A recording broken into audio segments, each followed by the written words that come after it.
Sí, la de inglés.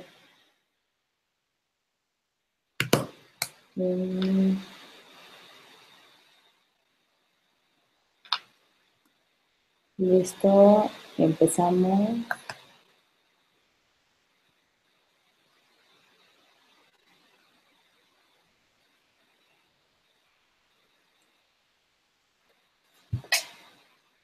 Hola amigos de Interamérica. I'm sorry. Hi friends from Interamerica region. Here we are in the 5P to Grow campaign. Today we're going to be talking about the diversity inclusion policy. So welcome to this session. I hope you prepared your questions, and I'm going to let Jesus present himself in order to, so we can start the presentation.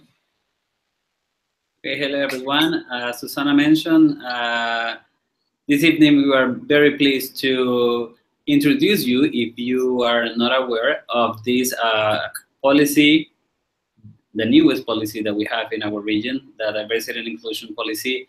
And in my opinion, this is the most beautiful policy that we have, because it talks about the human, and it talks about the relationship that we have between each other.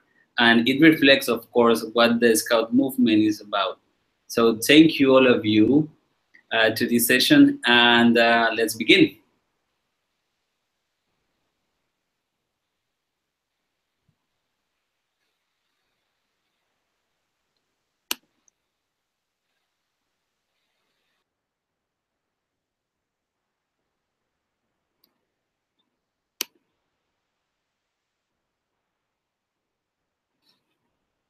Okay, first of all, I want to start talking about the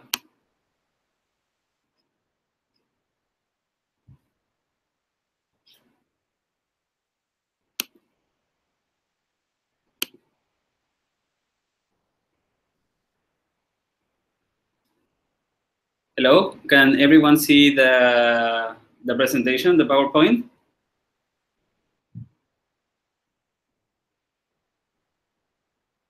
Are we looking at the PowerPoint right now?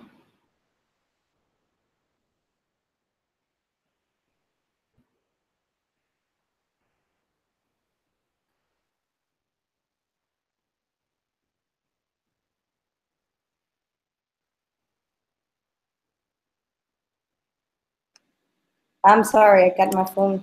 But yes, everything is good. Go ahead. Perfect. Good. Thank you. Okay, this first slide is a very warm welcome. Hello again to this diversity and inclusion Interamerican policy. And we would like to start talking about the background of the policy. Of course, it's nice for everything to know about the history, where everything comes from. And if we want to know where the policy comes from, people, let me tell you know that this is not something that we planned here at the Inter-American region. We have been part of this amazing initiative that was started at the 40th World Scout Conference, and it defines diversity and inclusion as one of the 6 priorities, including in the strategy for the World Scout movement. As we know, we have 6 different priorities that we have already introduced in so many of our sessions, such as youth involvement, adults in scouting, institutional development, and so on. And diversity and inclusion, and this policy, of course, is one of these priorities. Then we decided to lower down the level to the regional aspects, and on September 2015 was held the Inter-American Symposium on Diversity and Inclusion in Panama City, where the basic concepts were established. This symposium was very interesting because we had the participation not only of the staff of the region, the regional staff, but also we included external experts that gave us their point of view, because sometimes we are trying to keep everything like in a scout language, if you're allowing me to use that expression. And it was very useful to get their opinion. Also, we had the participation of many of the associations from the region, and some of the attendees, they were living with some of the uh, different aspects that reflects diversity and inclusion. Some of them are living and have lived their entire life with different type of disability. So based on their daily basis, these definitions were established at that event. Also, and finally, in 2016, very recent, 1 year ago, in Houston was approved this policy that we are talking about right now. At the Interamerican Scout Conference there in Houston, and it was very well received, and it was celebrated by all those who were present at the event, and we have been working since that conference without any inconvenience. Okay, now we will be talking about the purpose of the policy. The two main purposes of the policy is to present the concepts that support diversity and inclusion in the Inter-American Scout region. It is very important for us to talk about in one specific language, applying specific concepts that are the support for this policy. In this way, we will be getting familiarized with these diverse definitions that we are applying, and there are so many aspects in diversity and inclusion, so we need to be clear which words we are using in order to be very sensitive when we want to communicate about this policy.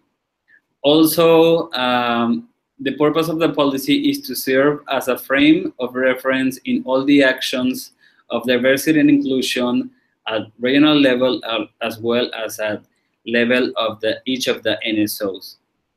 So what we're trying to do right now is to, when any concept, any event, any action that is being taken by your countries, you're taking this document as a framework.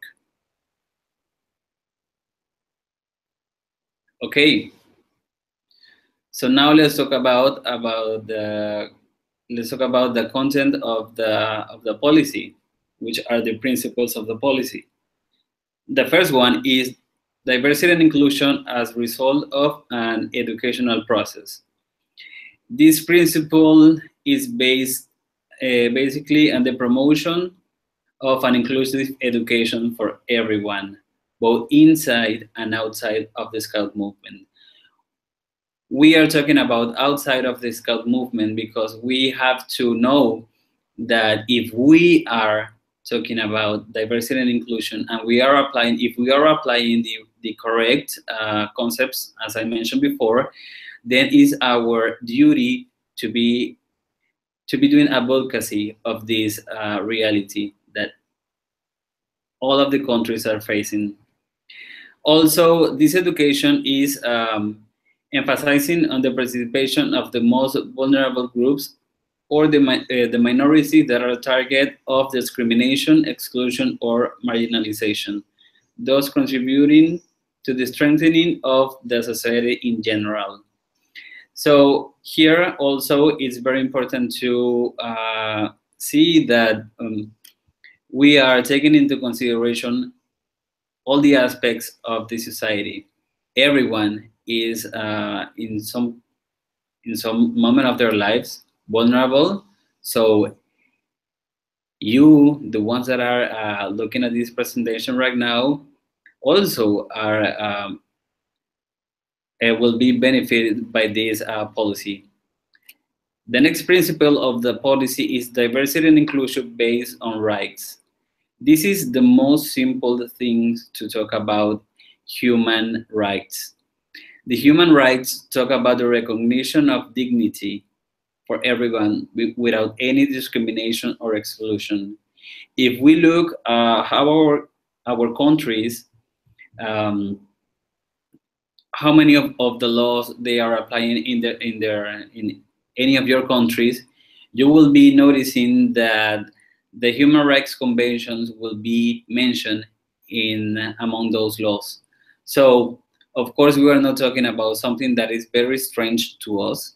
We are just talking about something that is that have been lowered to the Scout movement, but it's something that is on the national agenda, of course, on the world agenda, and now we're talking about diversity and inclusion specifically on the Scout movement. The third principle is diversity and inclusion based on institutional policies. Institutions are the ones who create the policies, satisfying the demands and the needs of our society. So, who are the institutions that we're talking about? Of course, we're talking about the NSOs, the National Scout Organizations. The National Scouts organizations are the ones who have the power, if we can call it in that way, to make these diversity and inclusion policies come into reality. Again, including both the internal and the external actors. It is very, it will be a very well constructed material if you include every aspect of the society, and mostly those who work every day with this topic, because in that way we will be having diversity and inclusion policy with an even more interesting content and without letting anyone out of this process. Okay, the next one is diversity and inclusion as equalization of opportunities.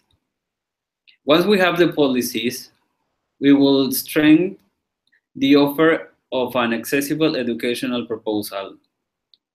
And of course, this is very important to us, because if we want to reach the 100 million that we have established as a goal for the 2023, for the year 2023, of course we have to offer this educational proposal to everyone. Every children, every youngster, and every adult needs to be included in these policies that we are presenting right now.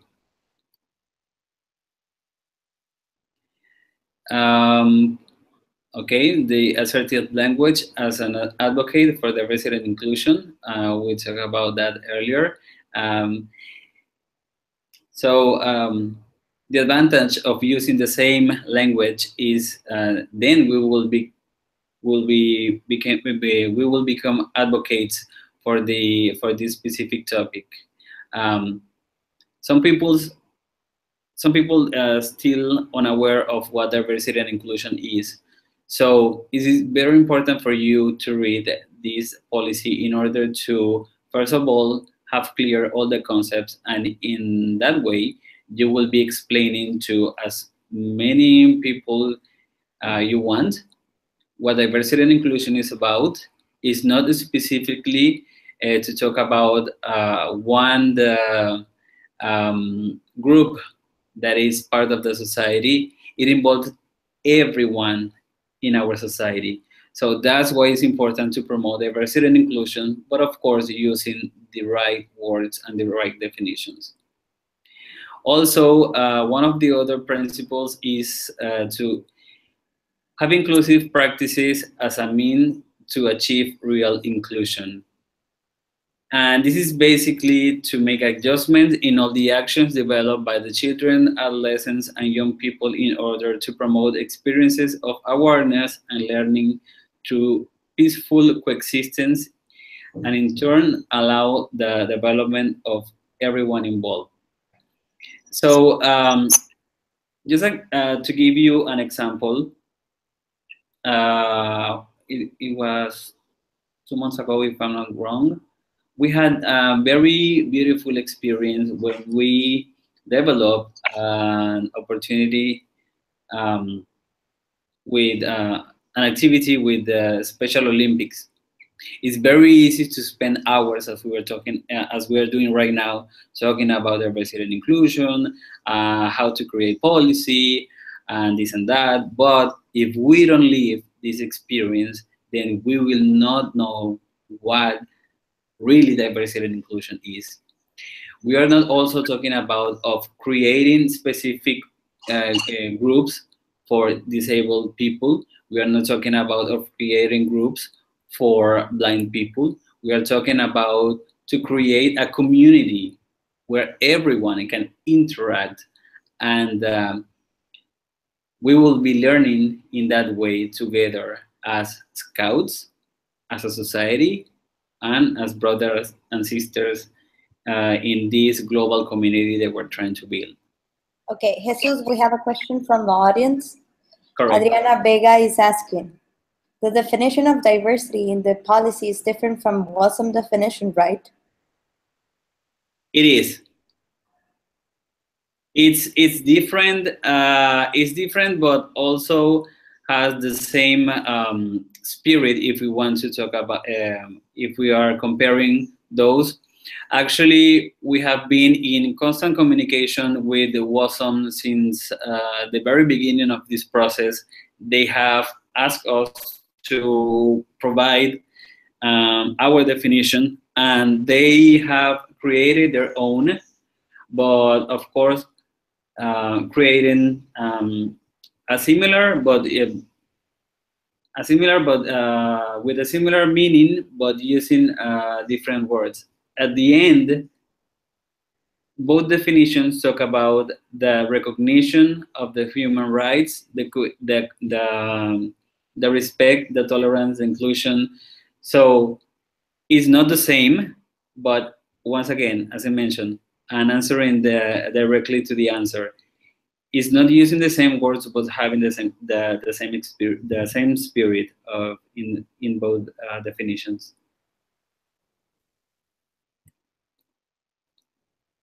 Okay, do we have any other question?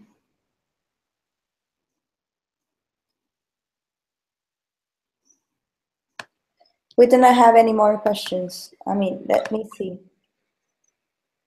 It says, no, it says, Adriana is asking, WASM definition includes LGBT and our doesn't. Includes, what was that? LGBT. Correct. The thing is that when we were defining, finding the right definition for diversity and inclusion, of course, we talk about LGBT groups, but we didn't want it to make a list of people with characteristic, if you know what I mean. We are not mentioning people with a disability, people with that is living with poverty, people that is living that is coming. I mean, that is facing migrants, immigration situation. People from LGBT, as Adriana has mentioned. We are talking about a whole, because we don't want to talk about specific groups, but we are talking about diversity and inclusion for everyone. Everyone is included in this policy. The only thing that we have mentioned in a very specific way is people that is facing situations of vulnerability, because LGBT population and the other ones that I mentioned face vulnerability at some point of their lives. And even if you don't have any type of, if you are not in any of those types, because sadly that's why we didn't have this list, because then you will be categorized as a type of person. We are seeing everyone as equal: boys, girls, youngsters, women, men, everyone. That's the reason why we don't have a specific list of members of our society.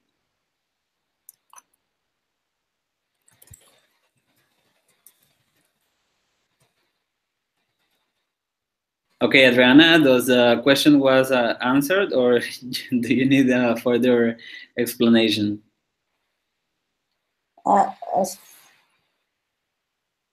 far as I know, she has not replied. We can continue, and then I'll tell you. Yeah, but of course, if you want me to talk about specifically about LGBT, I can tell you that in every of our regional seminars, workshops, and discussions and everything, LGBT population has been mentioned, for sure.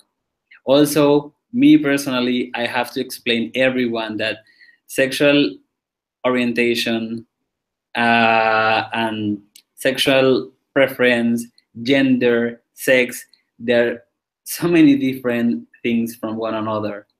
So people try to be confused with that topic that is very sensitive, for sure. And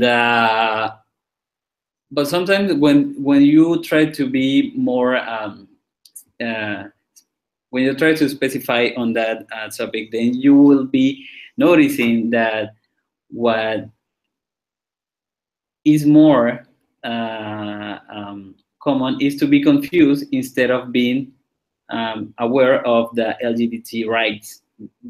People doesn't even know that the LGBT population has rights as everyone, because as I mentioned in one of the principles of the policy, human rights, everyone is included on those rights. LGBT, no LGBT, people with disability, everyone. So that's the reason why we are not mentioning a specific group of people in this policy. That's why. Okay, and we have an exercise. We want you to write in a paper which principle represents you and upload it as public with the hashtag 5P to grow. And we have 3 minutes to do this exercise, starting now. So in the meanwhile, if you want me to give further information so far, Susana, just let me know.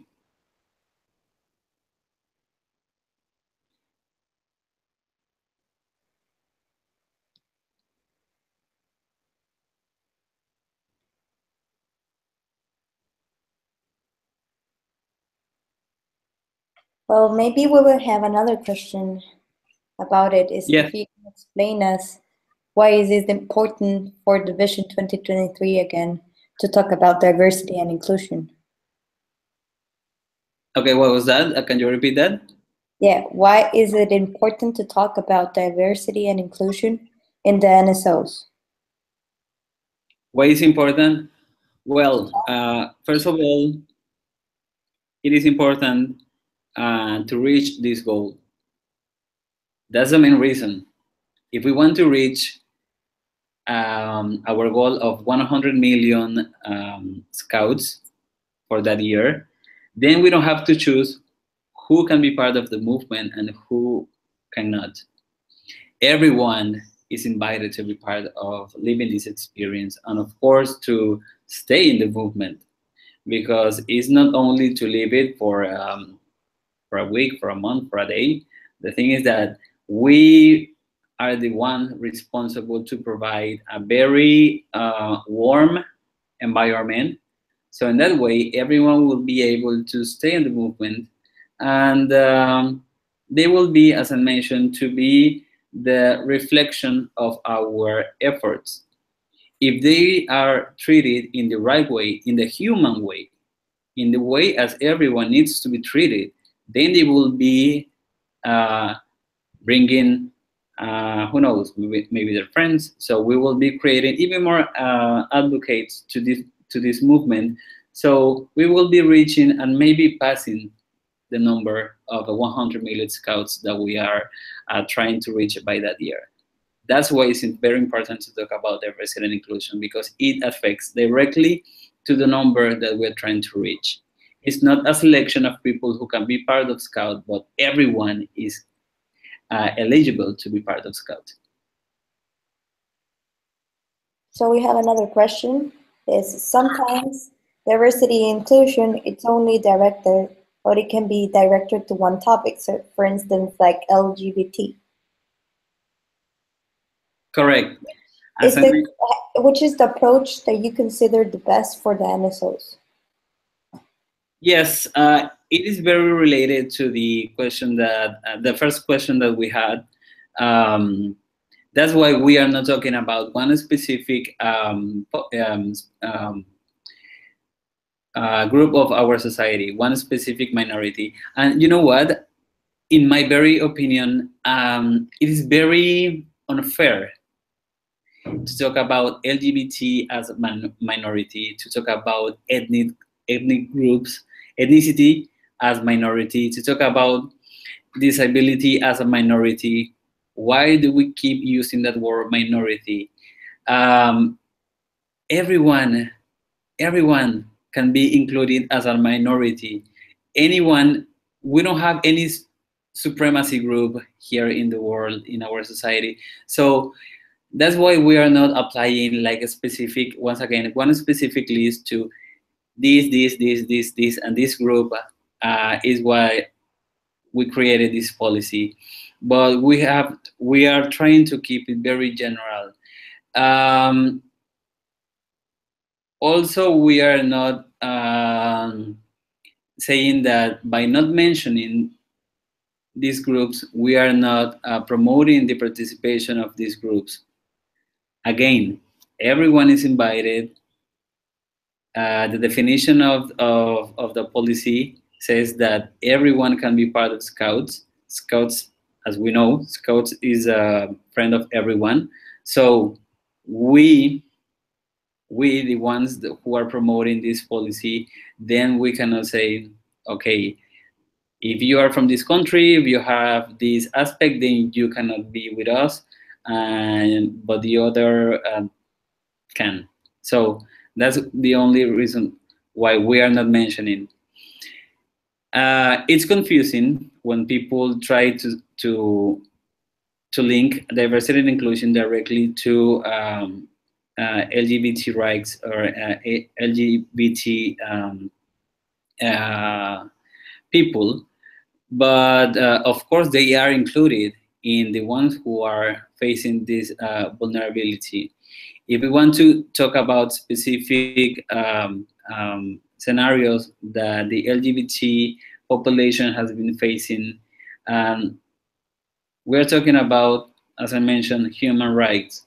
So if we are trying to reach this global community where everyone is living in this brotherhood and sisterhood of people, of course there's love included. And who are we to say who the people can love and who can they? So I mean, it's like back in the years when it wasn't it was illegal to have the biracial marriage, and we are sadly facing the same situation with this specific topic, and of course with the other side of the coin. But at the end, once again, human rights, the power of decision of everyone of who to love, with who to spend their life. That's something that it's something that we have to promote. I mean, if they are not doing anything wrong to anyone, if they are not affecting our lives, who are we to say that you cannot live in this way or in that way?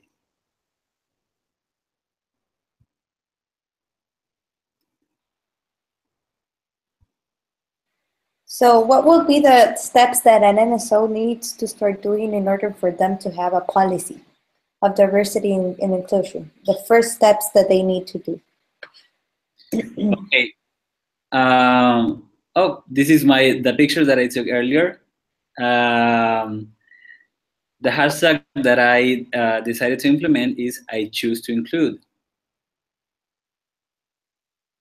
So I hope everyone will be posting their hashtags into their Facebook and tagging the Interamerican official page. And answering to your question, this is what is needed. Actually, these two questions were asked earlier. Why do my NSO needs to have a diversity and inclusion policy? And as I mentioned, because it will be contributing to the goals established for the year 2023, as I mentioned, to reach the 100 million scouts. Also is to be recognizing and attending a social reality present in each of our countries. If we are saying that we are not facing diversity and inclusion in our country, and if we are talking about, because sometimes this is also one idea that I have received from some of the participants in other events. They think that diversity and inclusion is something that it's have been pushed from the more developed countries to our countries. That's wrong. We are all living diversity and inclusion. The only thing is that we have to accept that we are living, facing diversity and inclusion in each of our countries. And then you ask what is needed to have this policy. The first one is to have the political will. We need to choose people who understand the importance of create this policy. Then if we want to create our own policy, then we have to establish contacts and agreements with external actors, and of course experts on the subject. It's, for example, if you ask me to create something related to spaceships, I have no idea what spaceships, how to build it. So I will be talking about crazy things, crazy stuff. So if you want to create something, if you need the help of someone that have the expertise, that has the knowledge, then you need to be establishing these contacts with these people. Then you have to constantly reviewing the global and regional materials. The diversity and inclusion policy is not the only document that we have available. We recently published a guide of diversity and inclusion for each of every countries to implement it. It's not like something that it gives you ideas in order to promote diversity and inclusion in your countries. Also, we have the first document that was the result of our 2015 symposium, where you can read all the definitions, as Adriana mentioned at the very beginning of the session. So we have these three elements, key elements, to have into consideration when you decide to create the policy. The next step is to implement the tools that allow us to know the existing social groups in our society.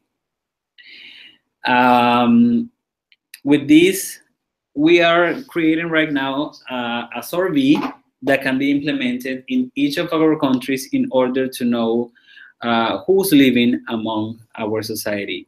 Because we cannot, it will be applying our efforts if we are talking about, for example, what example can I give you? Here in Panama, if we are talking about the gypsy movement, just to give you a very general idea, something that is very something that is a very strong reality in Europe, and we, or maybe I don't know, maybe we haven't experienced any gypsy culture here in Panama. But if we don't know who's living among us, then we don't know who will be attending. That's important of that's the importance to implement this surveys, to be having face-to-face conversation with the people in order to know what is the best solution to their situations that can be implemented through scouting. Also, what is needed, we have to make adjustments on the youth program to allow the participation of everyone. It was mentioned in one of the principles of the policy that we have to create these safe spaces for everyone to be part of. It's not fair if we are promoting the resident inclusion, and then if we have attendees that are using a wheelchair, and they are just looking at the activities. That's not inclusion. We have to create activities where they will be part of the activities. Of course, we have to ask them, even them, because they are the ones who are living with that situation. What are the adjustments that are needed in order to offer this activity for everyone?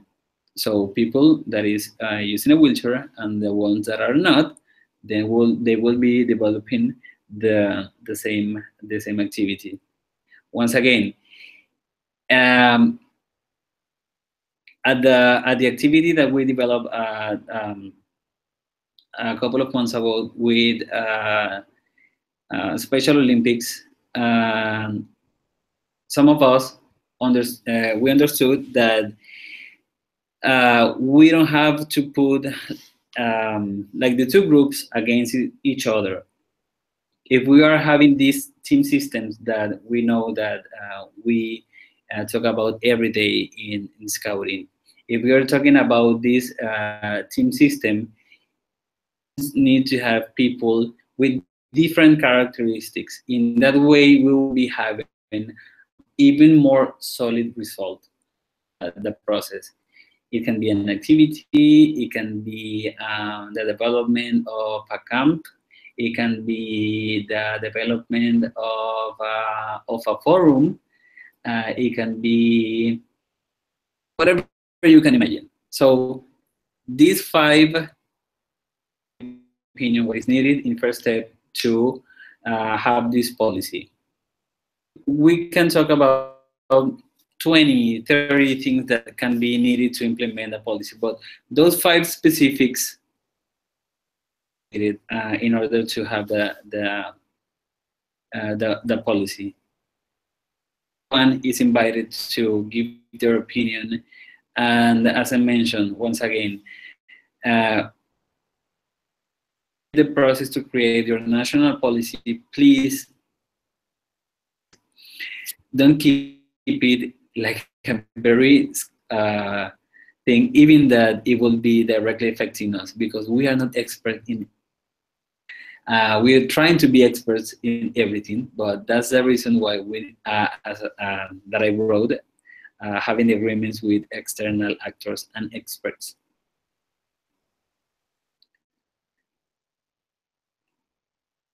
Okay. Question? Any other question?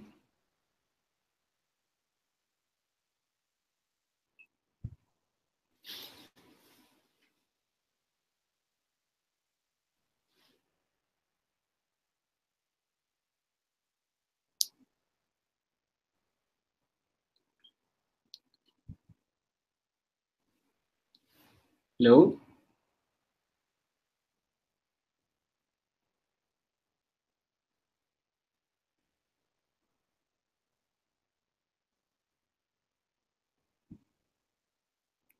Okay, so We kindly ask you to follow the 5P to Grow campaign in our Facebook, Twitter, and Instagram channel. We also kindly ask you to share the content. And here you have the link for the diversity and inclusion policy that is included on scout.org. So in that way, if you thought that you don't have access to the policy, here it is. It's public for everyone. So please, I kindly invite you to read the policy. In that way, you will be clarifying more questions, more concepts, and more ideas that that you may have. So, Susana, do we have any other question or any comment?